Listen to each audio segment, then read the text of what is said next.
Peace, y'all. Peace, peace, peace. What's going on? This your girl Tiffany here, live in effect. Tonight's subject is going to be about esotericism. Why is esotericism the proper way to teach religious texts?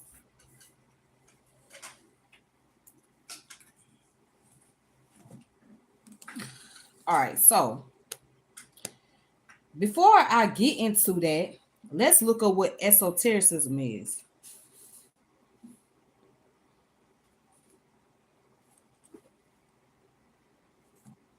Let me. I want to get my dictionary. So let me get my dictionary for you guys.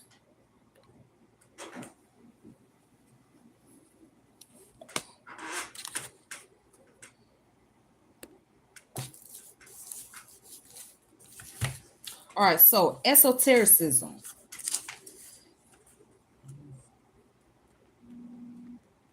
What does the word mean?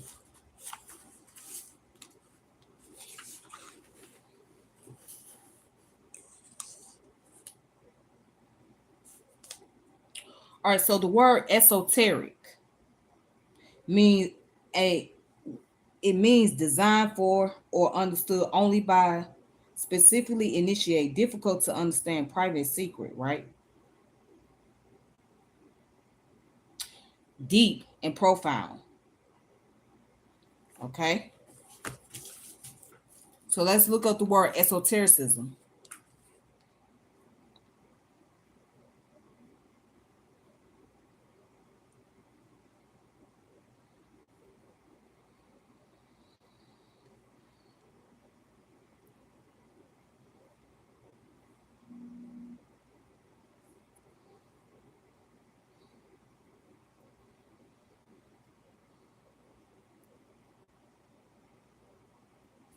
You said what? You had no clue what I just said.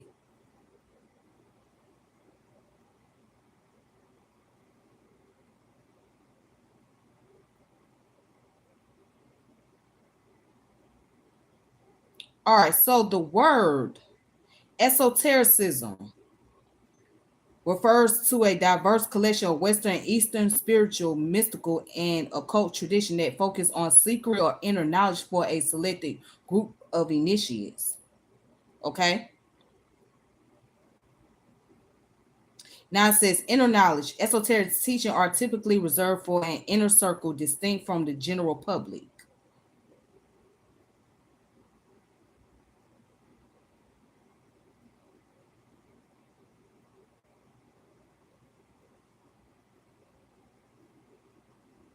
Okay. And then you have Gnosticism. And it means that it was a diverse set of religious movement and philosophy prominent in the first and second century that emphasized spiritual knowledge as the path to liberation from the flawed material world. So the reason why I say that esotericism should be the way to teach the religious text is because those in the inner circle, those that are in that religious school of thoughts, they'll get the understanding of what the information is really about, what it actually teaches. Okay. So when people start getting the inner knowledge, they'll understand it from a metaphorical and allegorical point of view. And now look at it and take the information to be very literal. Because when you take the information literal, right, you're not gonna get it. And as a matter of fact, in the beginning, these very religious schools of thoughts, right, they were all based on esoteric teaching. Because only those that were initiated, those that was in the circle, right, they understood the knowledge. They understood what it meant. So it wasn't necessary for the general public to know unless they was a part of that circle. But the general public was not to know all the information because they would not understand. They would not understand the metaphorical meaning, the allegorical meaning.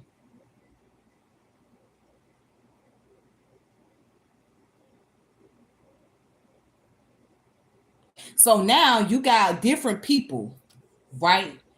And you got all these back and forth situation going on with various schools of thoughts. You got people that might be a Christian, that might be a Jew, that might be Muslim. They all going back and forth with each other. Then you got atheists going against everybody, right? And then people take information from a literal standpoint, right? They take it as a literal interpretation instead of thinking and trying to gain some type of spiritual understanding. So you got somebody that's in the religious school, that you got somebody that might be Jewish, right? But they might take the information so literal to where they don't fully understand, comprehend what they're reading. So they take it at face value. Then you got an atheist that is no different. They take the information face value by trying to find something absolute.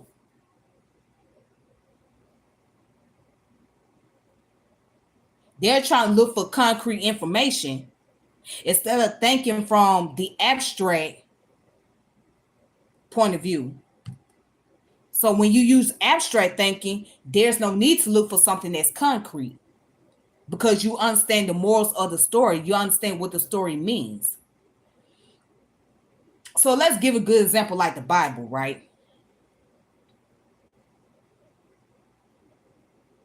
And if you go into Genesis, when you read Genesis, people will take that story to the heart. They take it very literal. But Genesis was talking about the creation, the formation of what we call the cosmos, right? How the cosmos came into existence. Now, people get caught up on the date 6,000 years ago. But when was the Bible written? That's one question. When was the Bible written? And two,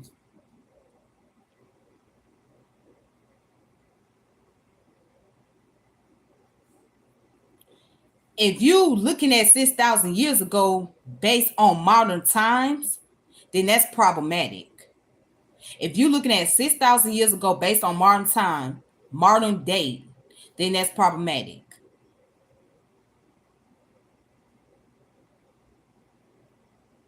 Because anybody with common sense know that humans have not been around 6,000 years.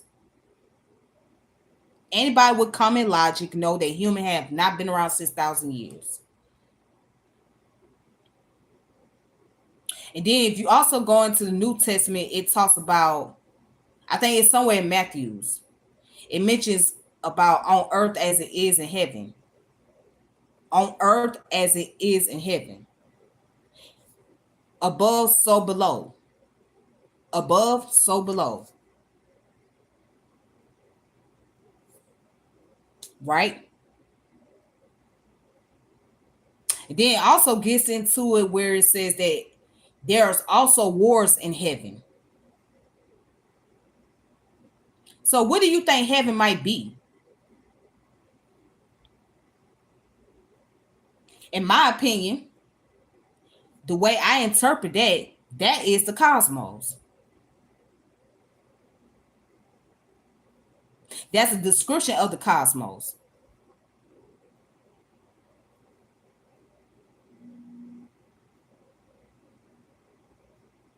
But you have to be able to actually read that.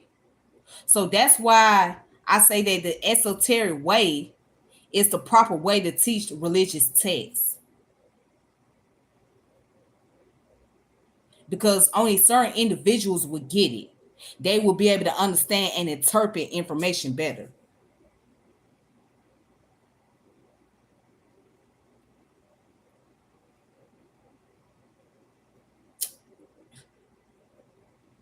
Because you can't teach it from an absolute standpoint because people are going to be looking for something absolute to happen.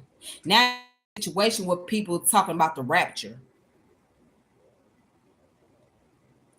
And if we really want to talk about the rapture, right, that's dealing with from a spiritual standpoint. That's not dealing with from a literal standpoint. Because there is no rapture taking place. There's nobody that's going to come and save humanity. There is nobody to do so. And people keep saying Jesus is going to come back. Well, when is he coming back? There is no Jesus to come back to save you. If you understood the story about Jesus, you would realize that basically what Jesus was saying, that you are the reflection of God. When you know God, you know yourself. That's basically the whole purpose behind Jesus' story. When he say, I am one with the Father and the Father is one with me. I am one with the Father and the Father is one with me. Basically, he's saying that when you know God, you know yourself. And he set the example to people of what God looks like and how you have a relationship with God. So the way to have a relationship with God is to have a relationship with oneself.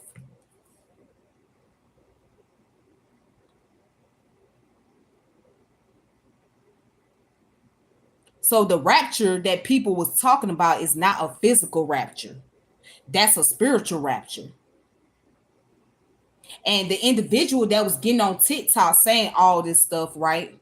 He was using it as a fear monger to get over people, to gain clout, to build up views. So he feed off of people's fear.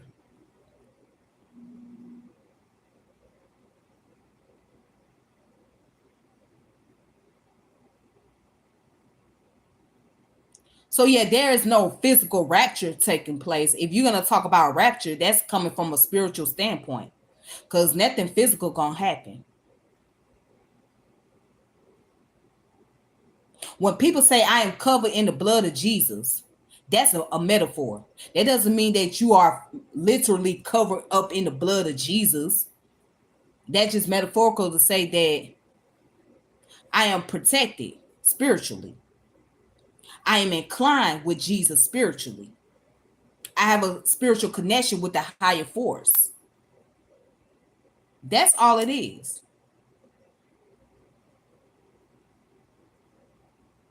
Same way when we look at Islam, right, and we read the Quran, you can't take that literal. You can't take it from a literal standpoint. You can't believe that, oh, that's an actual hellfire, because we don't know where the hellfire is at, for one. And two, if you read the Quran, it's talking about the soul, not the physical body. Because when you die physically, you're going to go back to the ecosystem. You're going to go back into the ecosystem. Okay? You are part of the eco.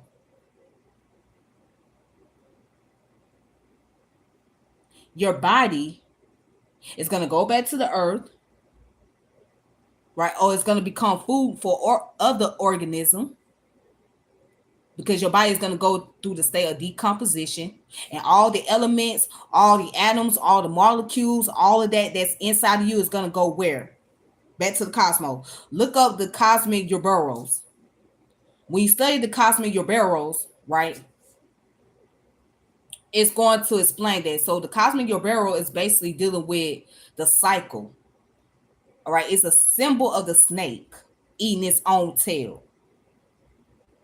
It's the cycle of the birth and death, rebirth. That's all it is. So as humans, we are part of that cycle. We're part of the cycle. So if you understand life itself, it's a cycle.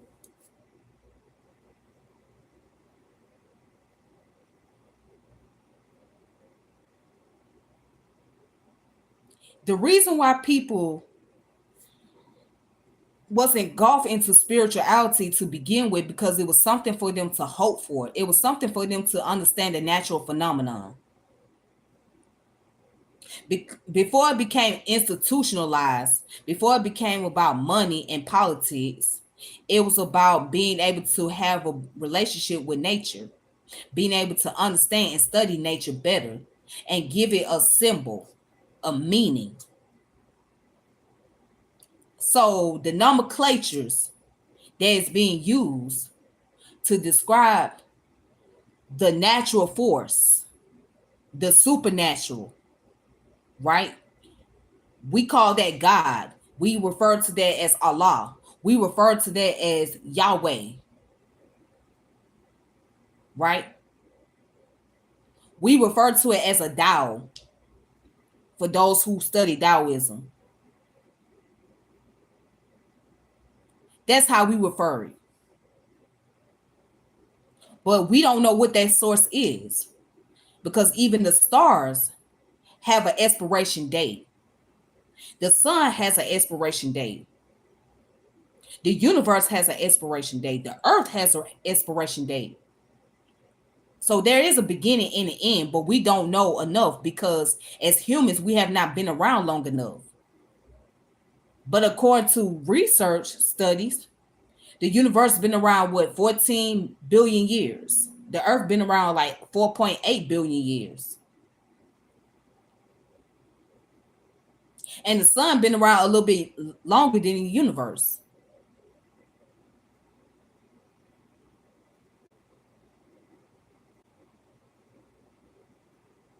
So again, there's a life cycle within the cosmos.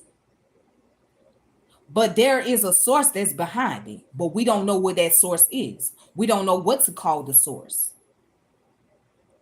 We don't know what it looks like. So when we study about the universe being dark matter, dark energy, and only 5% of it is observational. So 75% of it is dark energy.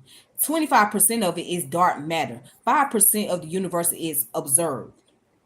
So that leads the question of where is the dark matter? Where is the dark energy? We don't know what that dark matter or energy is. So we call that the source.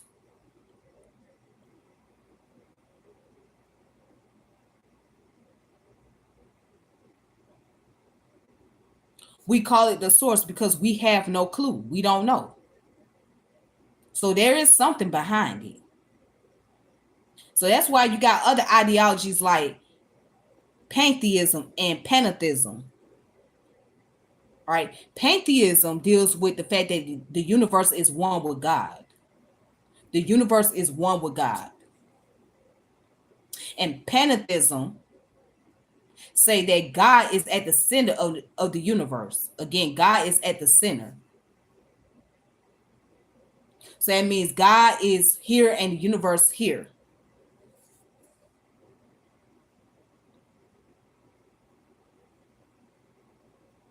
But again, we don't know. So that's why people come up with different religious ideologies to try to make sense of the natural phenomenon. And then there are those who took those ideology and made it into something institutionalized. And then there was those who took it and made it something political.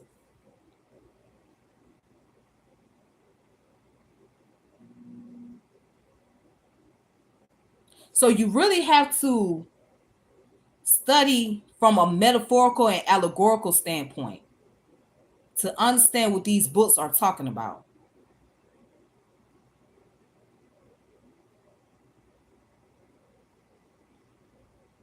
And then also, this is the biggest misnomer right here. In the Christian community, they talk about the Bible saying that there is a hellfire. There is no hellfire mentioned in the Bible. There is no hellfire. So where is hell at? Well, we can argue that heaven and hell is a state of mind.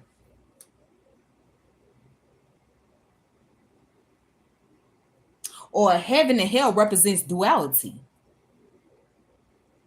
Heaven represents the peace, and hell represents chaos.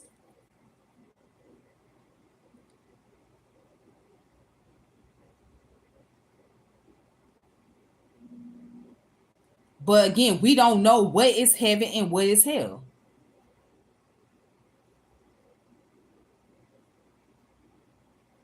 But if you want to be technically honest, all this goes back to philosophy. All this stuff is philosophical. Even science is philosophical. But the only difference is that science brings about proof, brings about theories, brings about scientific method. That's the only difference.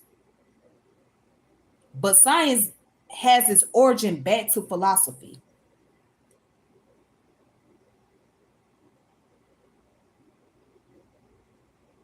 So you have to be able to learn how to be a philosophical person. You got to have a philosophical mindset. Because if you don't operate a philosophical mindset, right,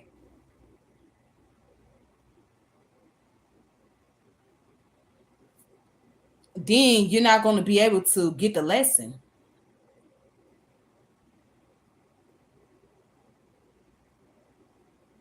And it's nothing wrong with questioning things and learning things, right? But you have to be inclined to actually learn. You have to be able to learn how to think outside of the box. That's what you have to do. You got to be able to learn how to think outside the box. And people use spirituality as a way to understand scientific information, scientific knowledge. So a person who studies science, they might be able to use what they learn in Ifa, right? If you study Ifa tradition and you understand about the different gods or different deities, right? Those deities represent different forces of nature. Again, those deities represent different forces of nature. They describe the natural phenomenon. So some people are able to use those deities as a way to understand scientific information. They use them as a nomenclature, as symbolism to explain the scientific knowledge.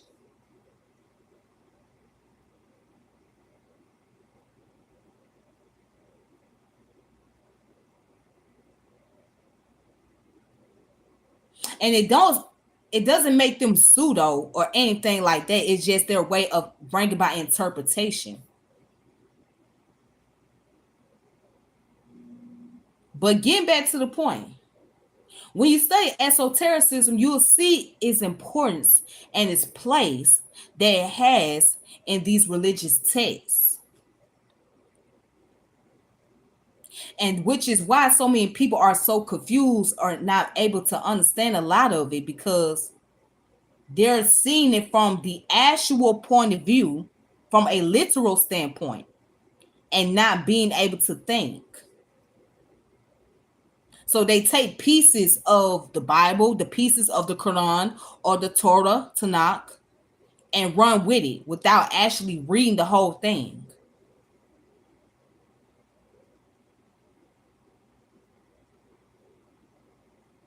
Do you understand what prophets are? Prophets are those who was able to prophesize. If you're able to prophesize, you're able to make a prediction. If you're able to prophesize, you're able to make a prediction. You're able to foreshadow. That's what a prophet does. They have the ability to foreshadow, to prophesize the future.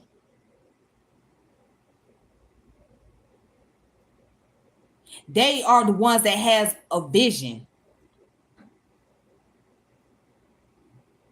So when you look at these stories in the Bible, right, and you see the different stories about different prophets, they had visions.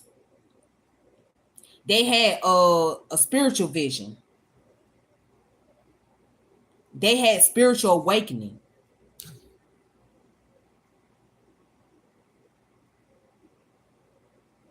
When you read in the Quran and you read about the story of the Prophet Muhammad sallallahu alaihi wasallam, right? That means may peace and blessing be upon him.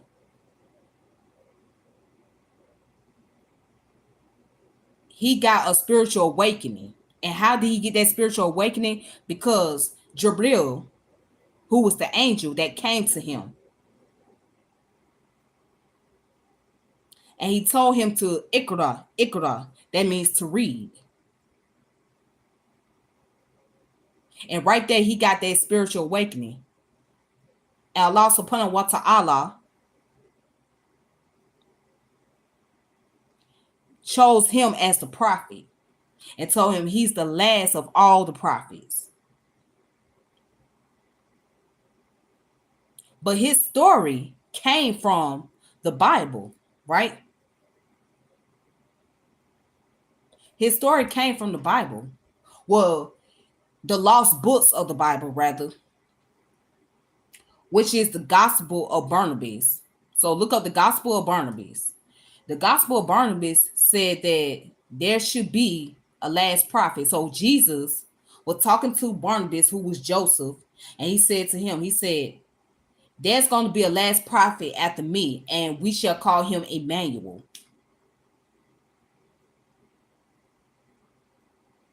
We shall call him Emmanuel. He's going to be the last prophet. And that's where that story of the Prophet Muhammad sallallahu alaihi wasallam came from. The Gospel of Barnabas. All right, let me read.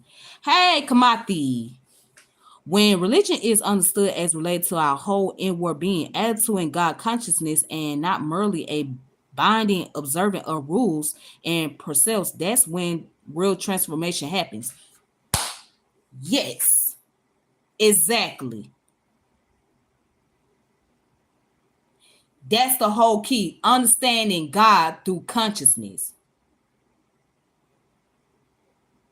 You made a profound statement. When you start developing a God consciousness, right? That's when you start making your transformation. If you guys go into Romans 12:2, it says, be renewed, be transformed by the renewal of your mind. Romans 12:2 says, be transformed by the renewal of your mind. So when you start developing that God consciousness, right, and you start by having a relationship with yourself, you start to see God and you start to become transformed.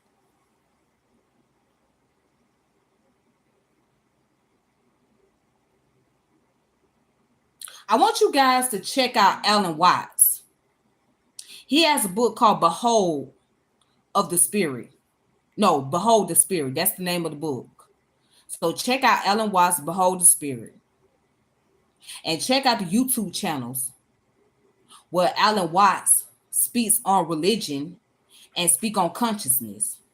And another one that I want people to look at is Manly P. Hall. Those two guys explain mysticism, esotericism, occultism, and Gnosticism very well. They explain those concepts very well. They break down religion texts very well.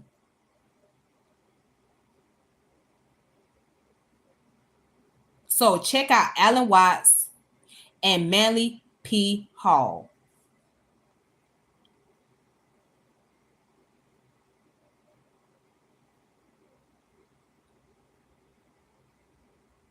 And I don't care. I'm a firm believer that consciousness does exist. I do believe that. I'm a firm believer because there is some type of force in us that give us life, that give us the ability to be able to dream, to be able to think, to be able to use our perception, to be able to memorize not just our brain, but somewhere a part of our brain that bring about some type of activity for us to be able to wake up and say, I had a dream and discuss what the dream is. So it got to be some form of consciousness there.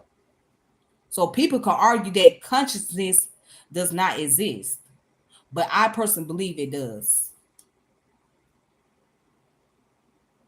And scientists to this day, they debate back and forth with each other about the existence of consciousness. Is it real or is it false?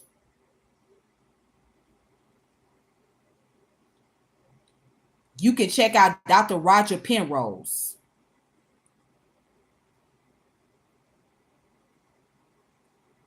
And then you can also check out,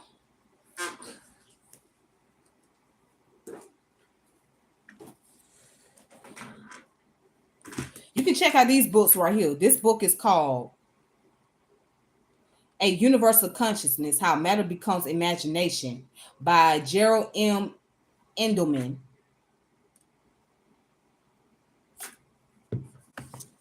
The Ancient Origin of Consciousness: How the Brain Creates Experience by Ty E. Finberg and John M. Malott.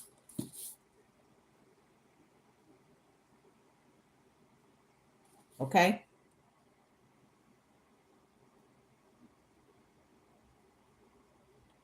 Make sure you guys check these books out.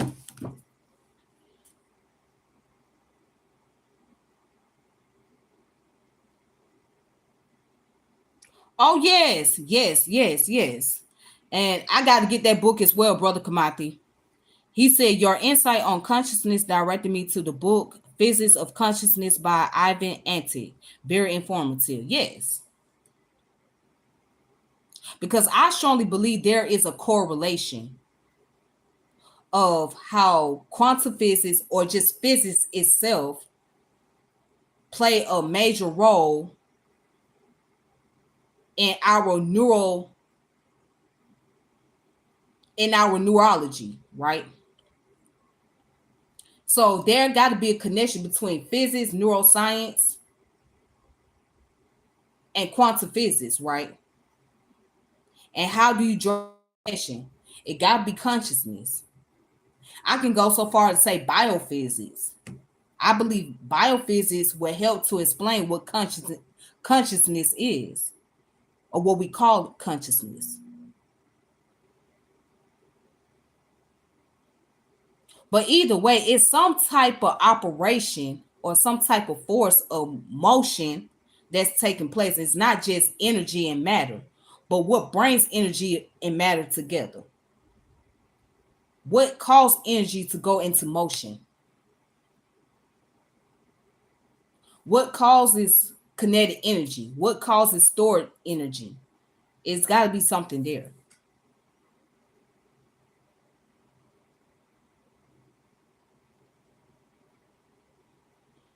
I could explain consciousness to you if you like. Well, go ahead, explain it. Type it up. Type it up.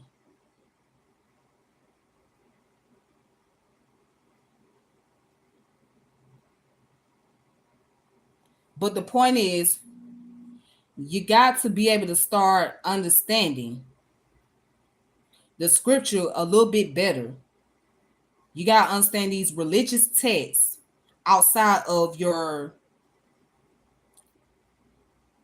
regular knowledge or what you have been taught in these churches, mosques, and other temples.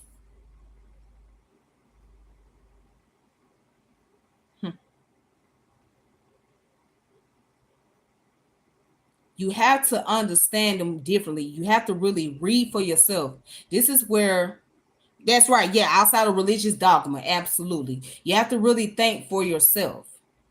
This is where your critical thinking comes in. Because everything is not always literal. Everything does not have a literal interpretation to it. So sometimes you got to be abstract with your thinking. You're not going to always get the concrete answer to everything.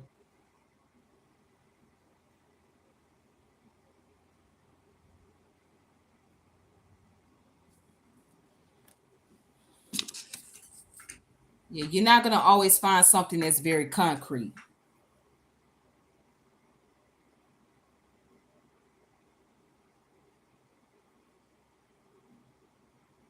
I'm waiting for this person to type it up. The person that made the comment, I could explain consciousness to you if you like.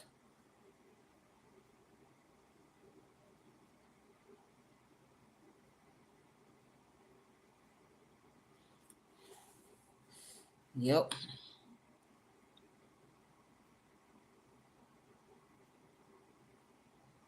Then you get into studying about learn. I mean, people have to learn more about the um the Kabbalah, right, which is the Jewish mysticism, and then Sufism, which is another form of Islamic mysticism. Okay, then you got Christianity. You got the Christian mysticism as well. So when you study mysticism, it all makes sense.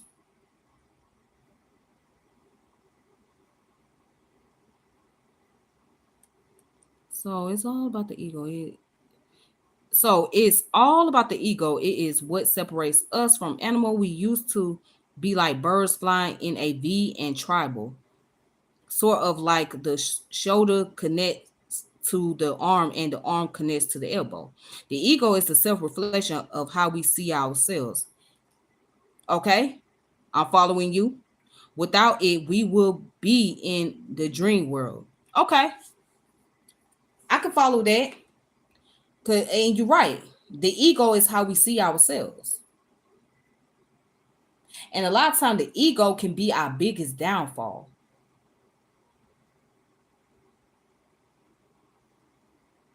It can be our biggest downfall because we don't want to face the reality about ourselves. We don't want to face the reality of who we are. This is why Carl Jung spoke about the shadow work.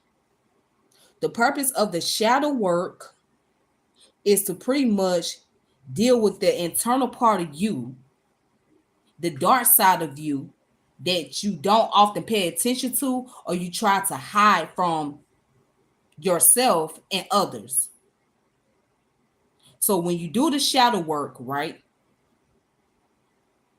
you start to really learn more and discover more about yourself.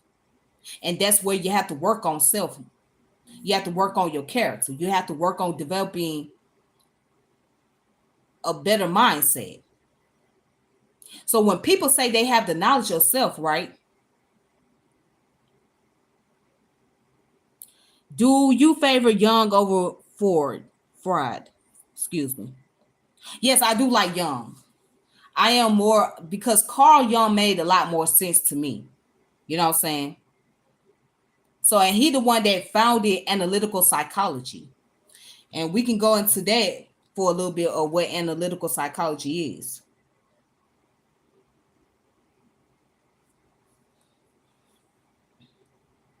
So to me, Carl Jung made a lot more sense.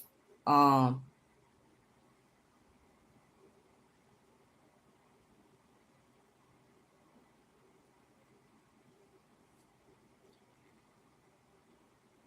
let's look up analytical psychology. So, analytical psychology, also known as Jungian analysis, is a theory of mind and personality developed by Carl Jung, focusing on the balance of consciousness and the unconscious to achieve psychological wholeness. Key concept includes the collective unconscious archetypes, universal symbols like the persona, shadow, anima, and the self. Introversion, extroversion, and psychological types. Thinking, feeling, sensation, and intuition. The goal of analytical psychology is individuation, a process of integrating conscious and unconscious elements to develop a more complete and integrated personality. So that makes sense because this is where you start to have the real knowledge of self. So the knowledge of self is really getting to know yourself. Going back to the scripture, be renewed by the be transformed by the renewal of your mind. So that's the real knowledge of self. Be renewed by the transformation of your mind. I'm saying it backwards. Hold on, let me get it right. Be transformed by the renewal of your mind represents the knowledge of self. And knowledge of self is comprised of different things. You deal with the science of self, You deal with the psychology of self.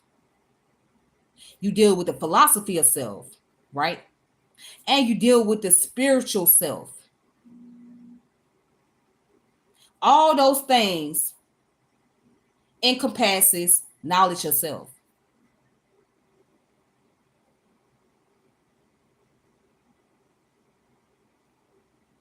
The task of humanity today is love because it's all we can do that's not already done. Okay, now here's the red pill. I agree. Love is needed, right?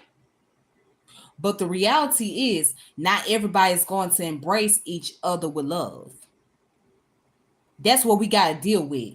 So be careful because you can be operating from a state of toxic positivity. And you never want to find yourself being toxic positive because you have to deal with the reality.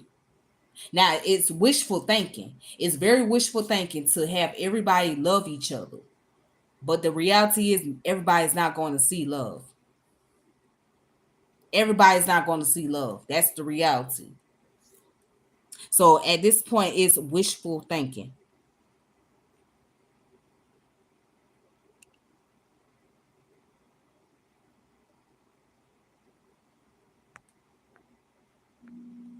Do you think the mental health would have tackled better in the West of medical industry follow Jung psychology philosophy more than Freud's? Yes. Yes, I do think that it would be a lot better, especially when we deal with therapy. Because if people follow Jung's psychology, right, I think people will be able to get a lot more. They'll be able to learn how to deal with life a little bit better. They'll become more adjust to reality. Because Carl Jung himself was a psychiatrist. No, he was a psychologist. Yeah, he was a psychologist, but you know, he was not just your typical psychologist. He also studied philosophy. He also studied a lot of spirituality and different schools of thoughts. So I think it will become a more better approach to his version of analytical psychology because then you can separate consciousness from the unconsciousness.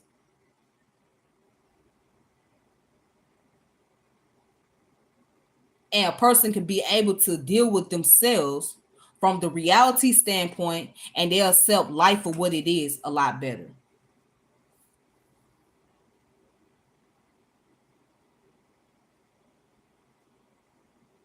It's crazy how one of the major reasons Jung and Freud fell out over a woman.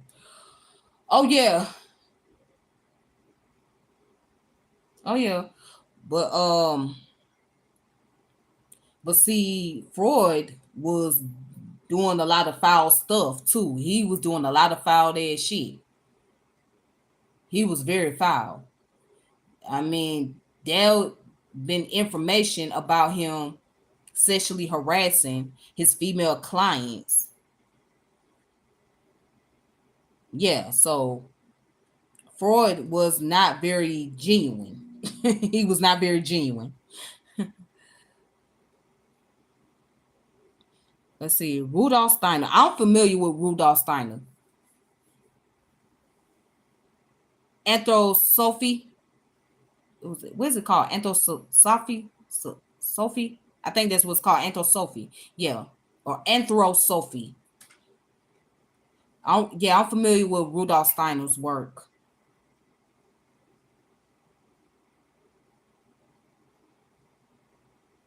I'm very familiar with his work.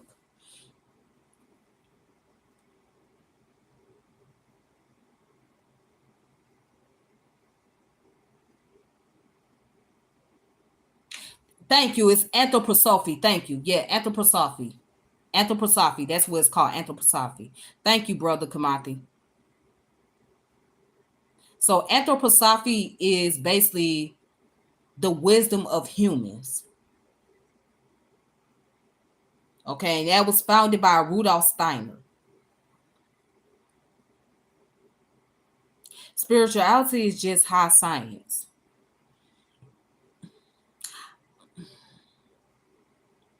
I wouldn't call it high science. I would say that it's more like high. It would be more philosophical. I would say that spirituality is just an interpretation of science. That's what I would say. I wouldn't call it high science because I think that's an exaggeration. I would say it's more like an interpretation of it.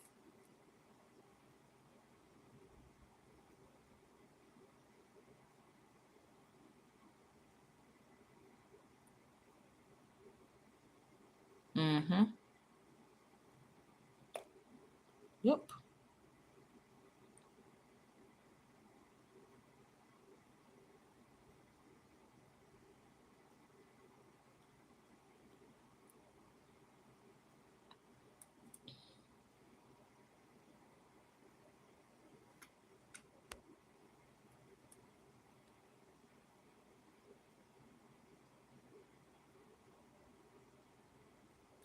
What is my thoughts on transpersonal psychology?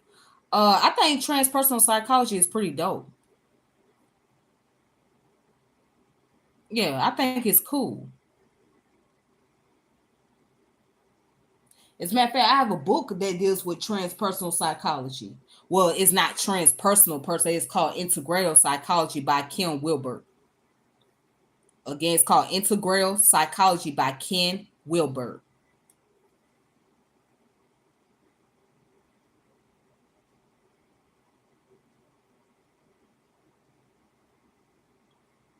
Do I agree with Dr. Africa calling him Sick Man Freud? Well, yeah, I mean, it fits the title because the man had a history of doing a lot of sick things to people, especially his clients, his female clients.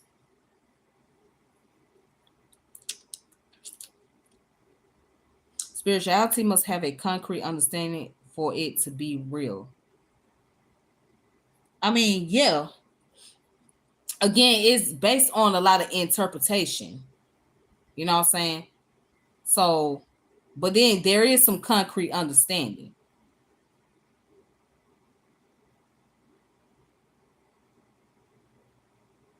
But at the same time, it deals with a lot of interpretation. So, no matter what spiritual school of thought that you study, right?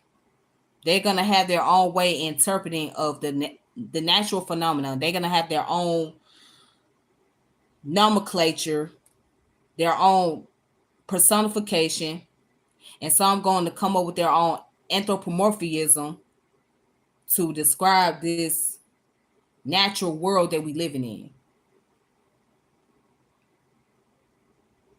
I like I said, I'm familiar with Rudolf Steiner.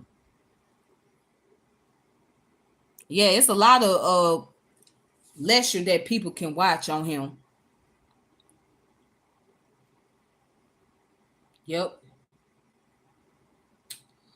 It's so many people. Like I said, you can check out Alan Watts and Manly P. Hall. And if you want to check out Bobby Hemming, you can do so as well. Some of Bobby Hemming stuff is very deep and it's quite entertaining. But I think you will learn more about religious information and knowledge from Manly P. Hall and Alan Watts. Those people, those two, yeah, they very thorough when it comes to the information. When it comes to learning about spirituality, those two are very thorough.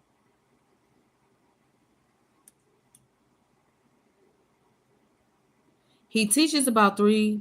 Hold on. He teaches about the three bodies: physical, ether, and astral. Now, in this age, is actually four because of the ego. Mm-hmm. Helena Blav Blav. I cannot say that name for nothing. Is it Blavatsky? I think it's Blavatsky. Yeah, Helena Blavatsky is really great to. specifically the Secret Doctrine. I have heard a lot about her work as well. I heard about her, so I have to look more into her because I don't know much about it, but I have heard about her. And the other one is the other person that I think is good is Florence Scanova Sheen. Oh no, Florence Scanova Sheen. That's her name. Florence Scanova Sheen is another one that's good. She wrote a book called The Game of Life and How to Play It. I think that book is very deep. Do you think Billy Ray Valentine's atheism is lean more in the mindset of Freud's scientific philosophy or thoughts?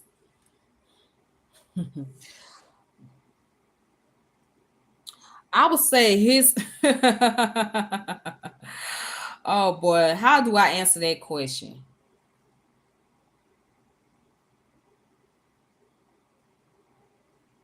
I would say his atheism is based off of radicalism. It's based off of radicalism. It's based off of his ignorance.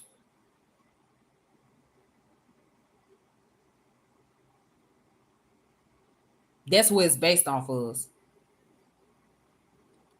I wouldn't say that if that's the case, maybe because I don't know enough to really say yeah. But I will say this: it's based off of his ignorance, and he's the type of person that look to science as religion. The only difference is he doesn't use the concept of God, but science is a religion to him. So he might as well be into scientism.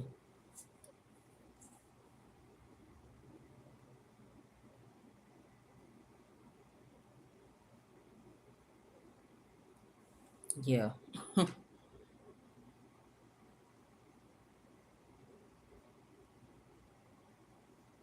So yeah, to answer your question, brother Kevin, his atheism is based off of scientism.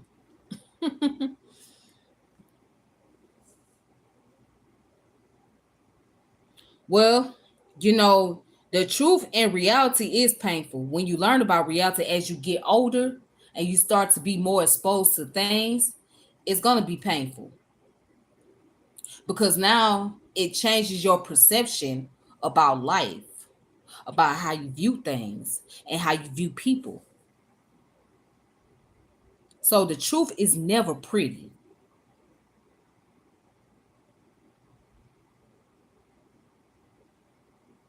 The truth is not going to always be feel it's not going to always make you feel good. It's not going to always make you feel comfortable. The truth is the red pill. The problem is we've been operating from the blue pill for so long that we don't know how to deal with the red pill.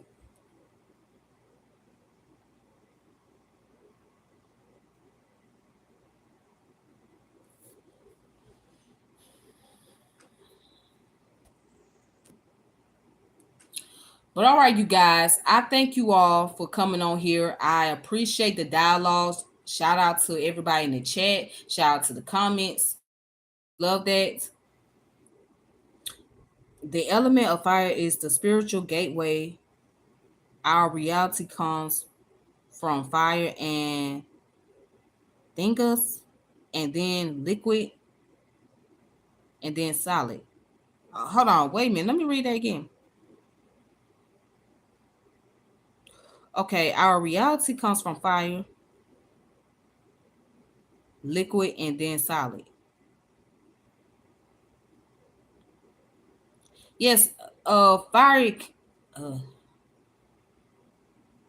so fire can be used as a symbolism. Okay,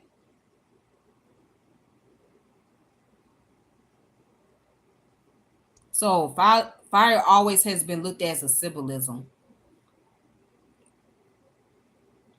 We are born from our mother, and it's painful for them.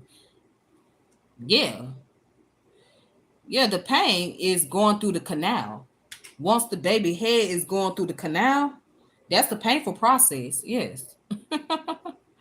And then with the situation of birth, For the woman, she's faced with life or death. So her chances of living is very slim. Her chances of living is very slim because that's how serious and painful the birthing process is. That's how painful it is. When you're going into labor, that's the biggest test right there. Going into labor. So for the woman, she faced with life and death. And then after she gives birth, she goes through the state of being traumatized. If you ever seen a woman give birth to a child, sometimes her body starts shaking all over uncontrollably because she's going through that process of being traumatized. And it's like the nerve system. There are elemental beings alive in fire. Appreciate the bill, very thought provoking. Thank you, Brother Kamathi, for coming through. And when you look at solid rock and think about this, it frees elemental beings too.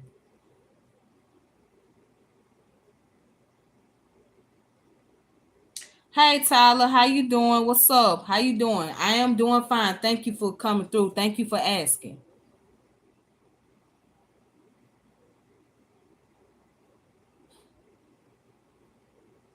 I mean, man, life has a funny way of making you think. One thing we gotta learn about life is going to allow us to be creative. It's going to teach us. The world we living in is nothing more than an art. The concept of art imitates life, life imitates art. That's a real thing. So the way I see it, I see spirituality as an art of science. I see spirituality as an art of science.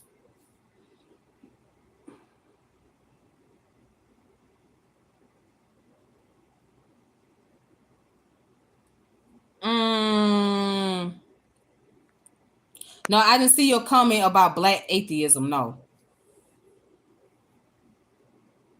Yeah, but the way that I see spirituality is nothing more than the art of science.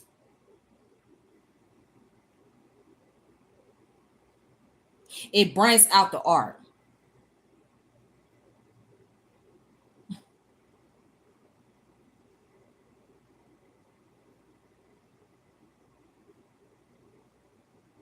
It brings out the description from philosophy and it paints the art for science.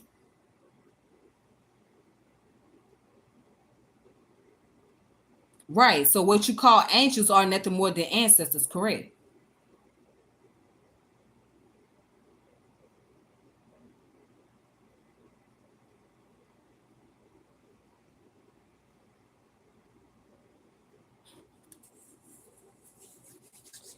All right, you guys, I'm about to go ahead and call it a night.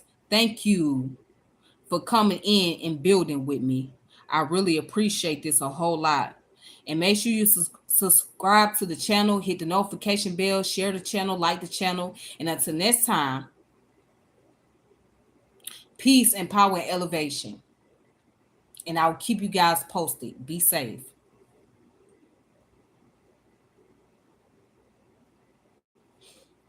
Oh, somebody put. I sometimes think that black atheism, especially in the West, is rooted in being the angry black man being rebellious against the failures of religion. That's all it is. Absolutely, I agree. That's all it is. Being rebellious and angered by religion. That's all. Because he can't find answer in religion. So he said, the hell with it. I just rather not believe in anything at all. So yes, that's all it is. It's just a rebellious spirit. It's a rebellious attitude against religion. All right, you guys. Y'all have a wonderful evening or whatever your time zone may be. And now I'll talk to you guys again. I'll keep you posted. Peace.